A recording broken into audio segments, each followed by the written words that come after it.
Ladies and gentlemen, the distinguished author, Mr. Aldous Huxley. Brave New World is a fantastic parable about the dehumanization of human beings.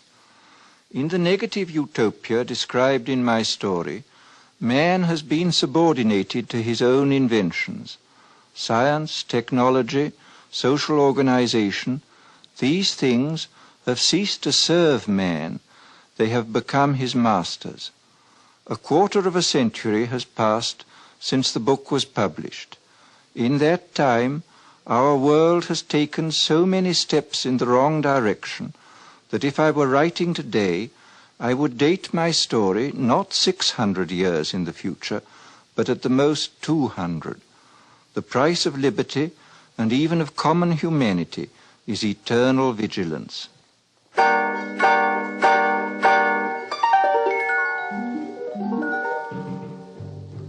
CBS Radio, a division of the Columbia Broadcasting System and its 217 affiliated stations, present the premiere broadcast of the CBS Radio Workshop, radio's distinguished series dedicated to man's imagination, the theater of the mind.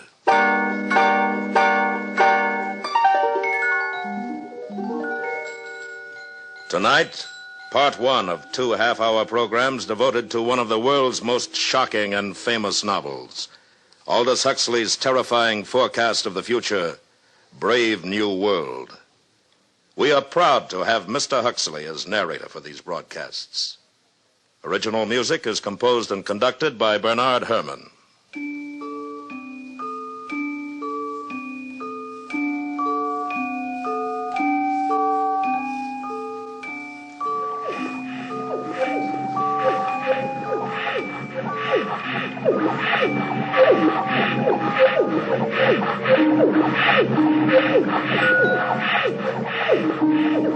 This is Aldous Huxley, and these are the sounds of the Brave New World, of test tube and decanter, of hissing injectors and gurgling blood substitute. The year is AF 632, 632 years after Ford. We are inside the London Hatchery and Conditioning Centre, and this is the fertilizing room, an enormous laboratory where the temperature is never allowed to fall below 98.6. And here comes the director of hatcheries and conditioning in person, bringing with him a group of young students. Tomorrow you will be settling down to serious work. Today I just want to give you a general idea of things. These are the incubators, and here is the week's supply of ova, kept at blood heat. Come along, boys.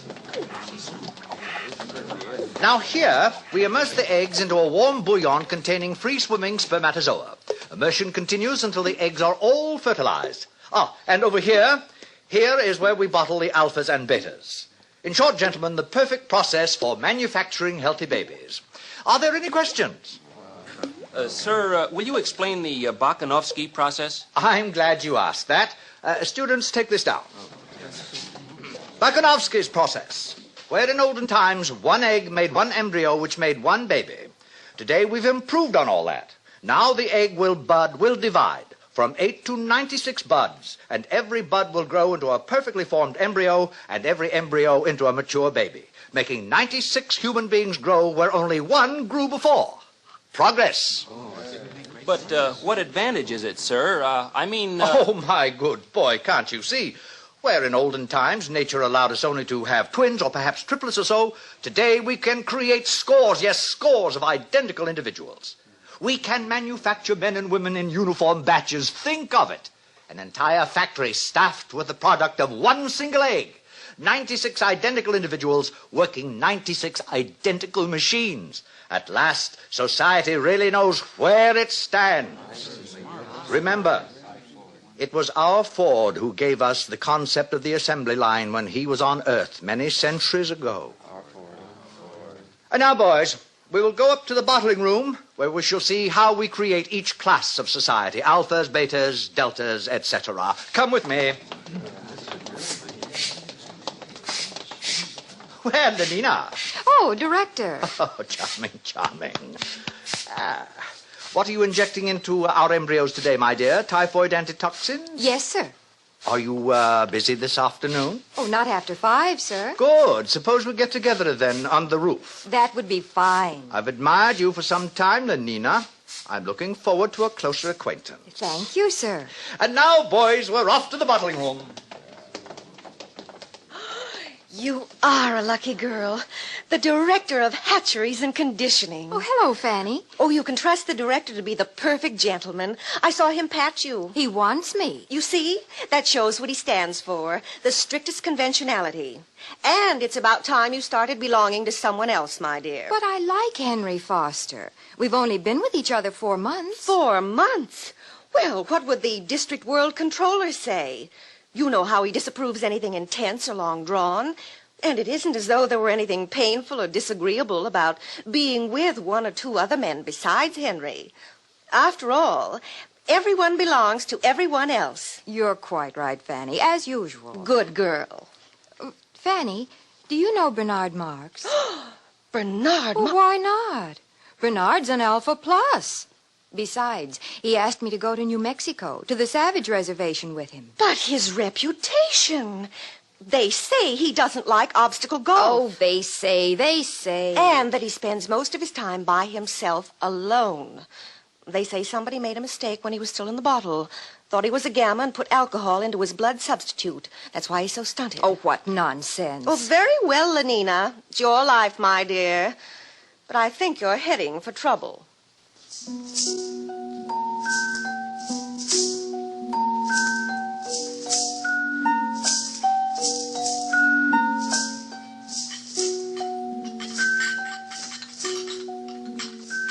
And here we have the bottling room. Little embryos carefully bottled being rocked gently to and fro as they did in olden days when carried by their mothers. Now, boys, you must learn to distinguish between smut and science. I'm going to use that word again. As scientists of tomorrow, you must learn to cope with it. Mother. Oh. There, that's better. As a matter of fact, there is an area in our world where humans are still viviparous, still give birth to their children. The Savage Reservation in New Mexico. I visited there once myself, many years ago. Dreadful, filthy place. Naturally, civilization has improved on all that. It is here we control the embryo's growth, each batch carefully regulated to produce the exact class of citizen we desire. And here is our Mr. Henry Foster in charge of bottling. Oh, Henry. Yes, sir. Please explain the process to the students. Oh, delighted, sir. By the way, Henry, before you begin, I made a date with Lenina Crown this afternoon. Oh, really? I'm delighted, sir. I'm sure you'll enjoy belonging to her. Good. Very pneumatic girl. Now, please proceed. This way, gentlemen. Here we advance the process.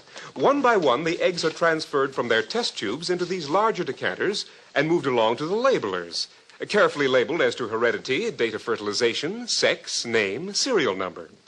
Gentlemen, there are 88 cubic feet of card index in this room. Now, here is where we actually predestine and condition. Nothing is so unstabilizing to society as unhappy people. We avoid all that by preconditioning our embryos. And now we are entering the heat conditioning room. Hot tunnels alternating with cool tunnels. Exposure to cold is accompanied by exposure to X-rays. By the time these babies are decanted, they have a perfect horror of cold.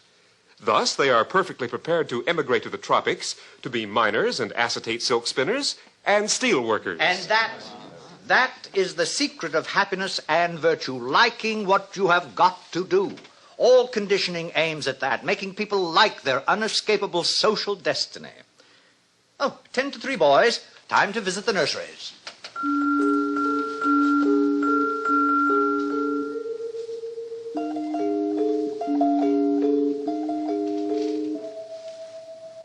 And so the director continued on his tour. Meanwhile, in his rooms high above the city, Bernard Marx nervously paced the floor. I'm taking Lenina Crown in New Mexico with me, Helmholtz, to the Savage Reservation. Well, it's about time. What do you mean by that? I'll be frank, Bernard. There's been a lot of talk about your behavior at the College of Emotional Engineering. Of course, I've been defending you. And I'm supposed to be grateful? Because you're a successful Feelies writer? Because you're tall, well-built, have all the girls you want? Oh, Bernard. Now, you know how I feel.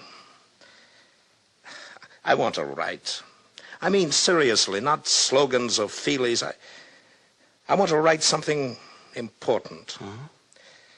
Lately, I've been cutting out my committees and my girls. The director called me in just the other day. Are you in trouble, too? There's a poem I wrote, too emotional, he said.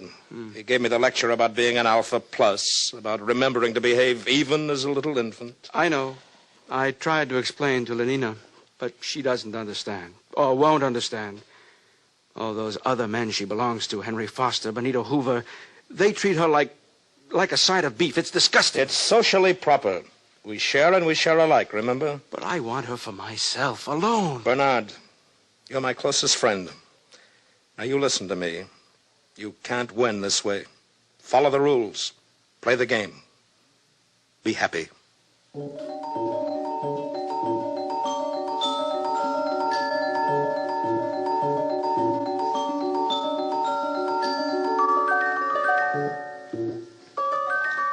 The nursery was on the 5th floor. The sign over the door said, Neo-Pavlovian Conditioning Room. It was a large, bare room, very bright and sunny. Half a dozen nurses, trousered and jacketed in the regulation white viscose linen uniform, were engaged in setting out bowls of roses in a long row across the floor.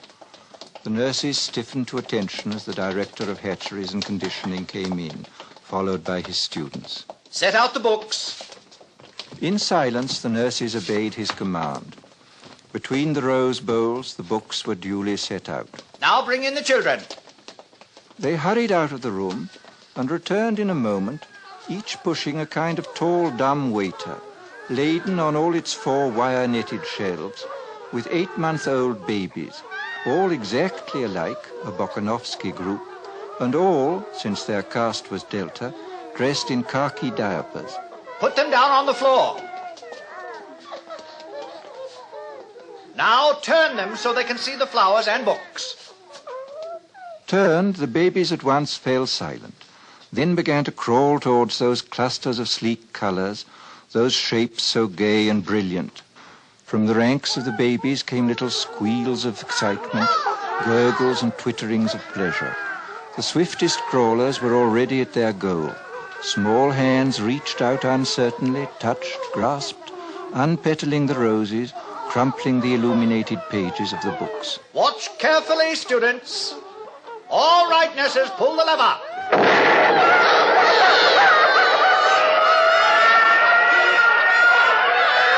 And now we proceed to rub in the lesson with a mild electric shock.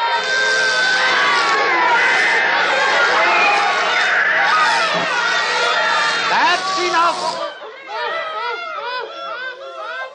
All right, take them away, nurses.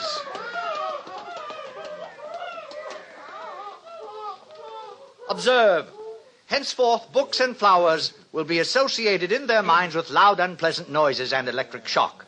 And after 200 repetitions of the same or a similar lesson, will be wedded forever.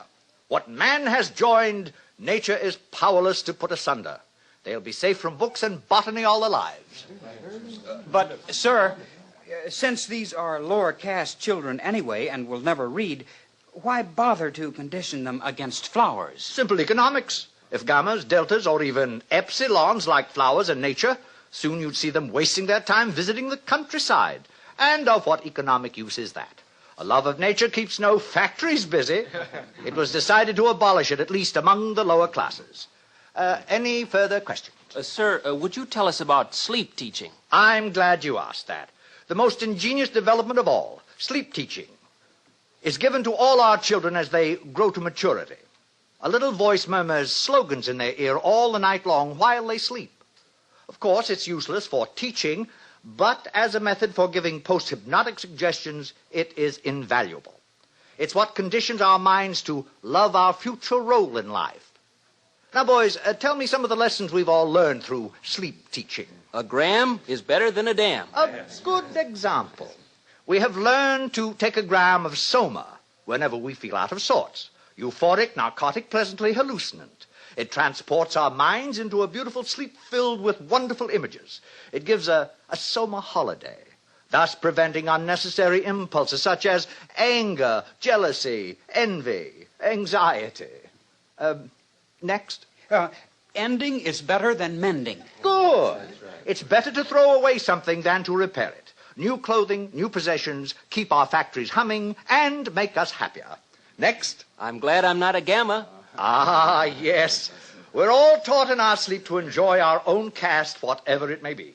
Gammas are taught to think, I'm glad I'm not an epsilon. Betas learn to be glad they're not deltas or gammas. And glad they're not alphas, because we alphas sometimes have to use our minds, and that's very painful. That's very good indeed. Well, students, I think our tour is over for today. I'm sure most of you have dates with pneumatic young ladies. Some, of course, will be wanting to get in a game of obstacle golf. But before we finish, I'd like to add a few footnotes to the things you've seen today. Today, we have a controlled society, a happy society. We have stability. Ah, there was a time when these things did not exist. Didn't people grow old and feeble in those days, sir? Indeed they did. Old men in the bad old days used to renounce, retire, take to religion, spend their time reading, thinking. Now, such is progress. At 60, we have the tastes and the powers of a 17-year-old. The old men have no time, no leisure from pleasure, not a moment to sit down and think. They're much too busy scampering from feely to feely, from girl to pneumatic girl. Fortunate boys, no pains have been spared to make your lives emotionally easy, to preserve you as far as possible from having emotions at all. Ford's in his flivver, all's well with the world. Ford's in his flivver, all's well with the world. And solemnly and devoutly they made the sign of the T and hurried off to join their fellow citizens at play.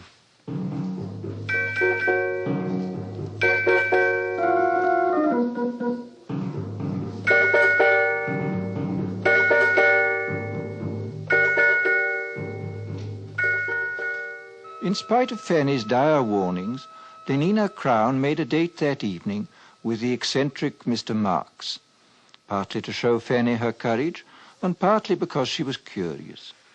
When they were safely in their helicopter and climbing above the city, she turned to him. Shall we play escalator squash or go to the Feelies? Escalator squash is a waste of time. But what else is time for? All right, then, let's go to the Feelies. You know, they're showing love on a bearskin rug, and everyone says it's terribly exciting. You can Lenina, actually please, feel... couldn't we just go for a walk and be alone together? But, Bernard, we'll be alone all night. Well, I meant alone for talking. Talking? What about? Oh, you're beginning to feel nasty, I can tell. Take a soma, Bernard. I'd rather be myself and nasty, not somebody else, however jolly. A gammon 9 saves 9. Oh, for Ford's sake, be quiet. Bernard. Lenina, don't you ever want to be just you? Not enslaved by your own conditioning, to be free? But I am free. I'm free to have the most wonderful time. Everybody's happy nowadays. But wouldn't you like to be free to be happy in your own way and not somebody else's? I simply don't understand you. Bernard, do you really like me? Everyone says I'm awfully pneumatic.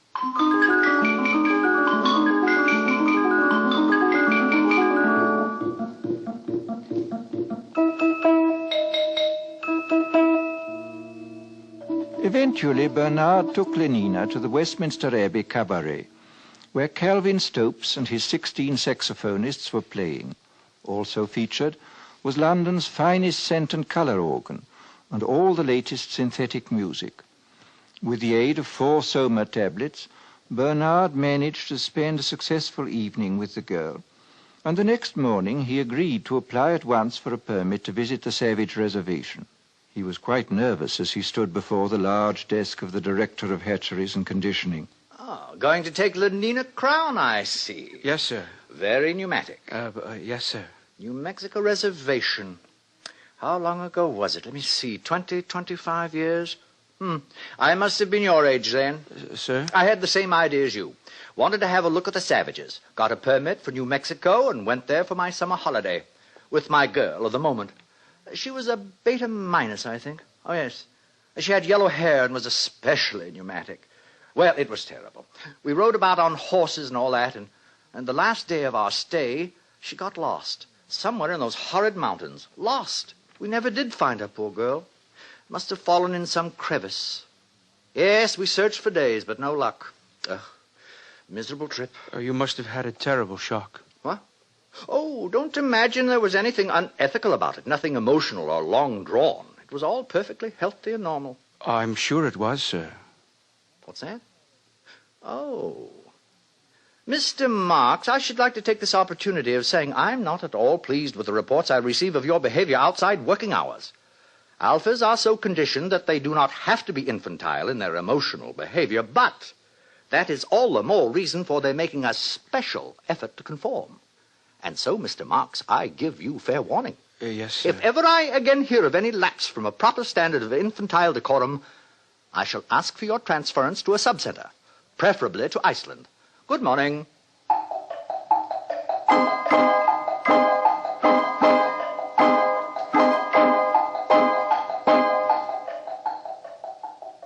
The journey was quite uneventful. The Blue Pacific rocket lost 4 minutes in a tornado over Texas, but was able to land at Santa Fe less than 40 seconds behind schedule. Lenina and Bernard slept that night at Santa Fe, and Lenina was very happy.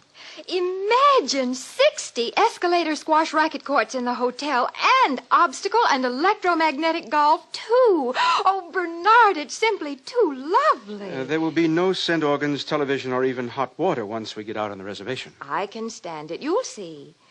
Only progress is lovely, isn't it?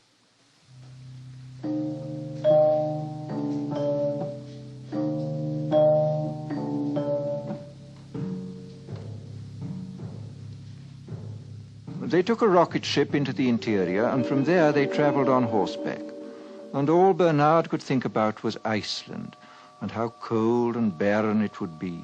The director's warning had made him even quieter and more sullen than usual. And then, that evening, they reached their destination. Before them was the village of Malpais, situated on a mesa. Adobe hovels growing out of the stony ground, dust and squalor, and the smell of wood smoke. What an awful place. I don't like it. Who's that man coming toward us? He's to be our guide. I'm frightened, Bernard. Quiet. We shouldn't have come. Oh, good morrow. You're civilized, aren't you? You come from outside, from the other place? My name is Bernard Marks.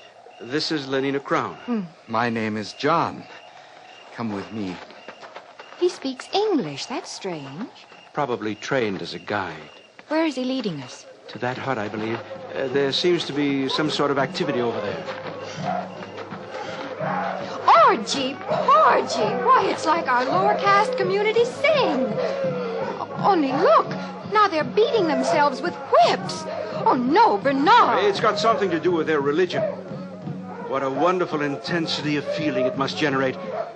I often think one may have missed something in not having passions like that. Nonsense. Bernard, what's wrong with that man? Where? Oh, he's just old, that's all. Old? But we don't look like that when we're old. He's so wrinkled, oh, it's horrible. That's because we age all at once. We stay 17 until we're 60 or so, and then we die, and they burn our bodies and recover the phosphorus for the good of the world state, just as it should be. But this... What is it? That woman! Oh, Bernard, no! Take me away! Take me away! She's only nursing her baby, Lenina. That's her child. She's the mother. Bernard, how can you be so vulgar? Oh, I think I'll be sick. Please, Bernard, anywhere. Anywhere. Is something wrong? I think we'd better take Lenina inside. Over here. Follow me. My soma. I'm out of soma. Bernard. I'm sorry, Lenina. I didn't bring him. Oh. Here. Inside. This is my home. This is my home. You are welcome to remain here. John? John? Yes, Mother? Mother? These are people from the outside, Mother. They have come to see the reservation. From the other place? You're from the other place. Don't come near me. But don't you see, I'm from there, too. I'm civilized. I don't belong here. It's all a terrible mistake. This is my mother, Linda. Were you born here? No, I tell you, I was decanted like normal people. Oh, thank Ford, someone has come. At last, thank Ford. Bernard, please keep her away. Could you tell us about yourself, please? Well, I came here 25 years ago with a man. His name was Thomas. We went riding together on horses. There was a terrible storm. I got lost in this horrible place. It was the last day of our stay. He left me here, alone. Lenina? Yes? You will be interested to know that our director of hatcheries and conditioning is named Thomas, and that he came here 25 years ago. Oh, no. And that... It can't be. But it is. He told me so himself. What a discovery. This boy is our director's son. Our director is a father. Oh, it's too horrible. Mother, what is he saying? Iceland indeed. Bernard, stop it. Well, we'll see who tells who where to go now. John. Yes, sir? How would you and your mother like to return to civilization? Do you mean it? Oh, please, do you? Listen, they're crazy here. I was a beta minus. I always worked in the fertilizing room. I was a good worker. But how can I tell them? They don't understand. They mend things. They don't know what a helicopter is or soma. They have babies like dogs. Oh, it's too revolting. Oh, thank Ford. If it hadn't been for my son, for John, what a comfort he has been to me. Your son. How can you? You were beta minus. I know, but he's been a comfort to me just the same. If only I'd had soma. Oh, do you mean it? Will you take us back to civilization? Of course. We'll leave tomorrow. You and your son back to civilization.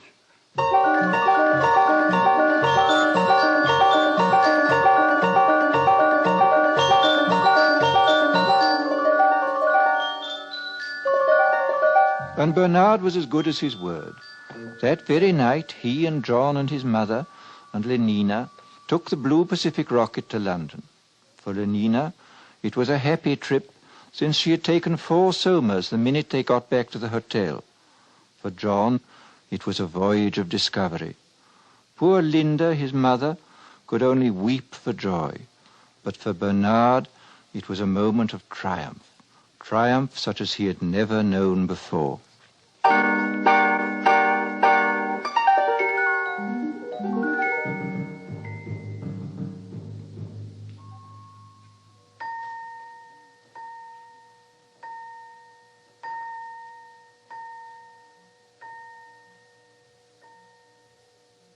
Brave New World, Part 1, by Aldous Huxley.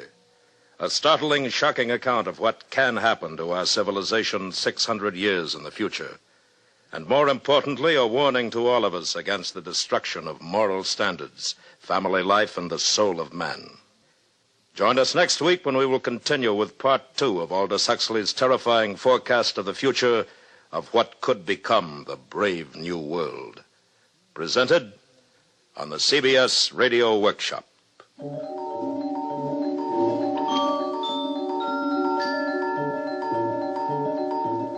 The CBS Radio Workshop is produced and directed by William Frug. Brave New World was adapted for radio by Mr. Frug. Featured in the cast were Joseph Kearns, Bill Idelson, Gloria Henry, Charlotte Lawrence, Byron Kane, Sam Edwards, Jack Crucian, Vic Perrin, and Lorene Tuttle. Original music composed and conducted by Bernard Herrmann. This is the CBS Radio Network.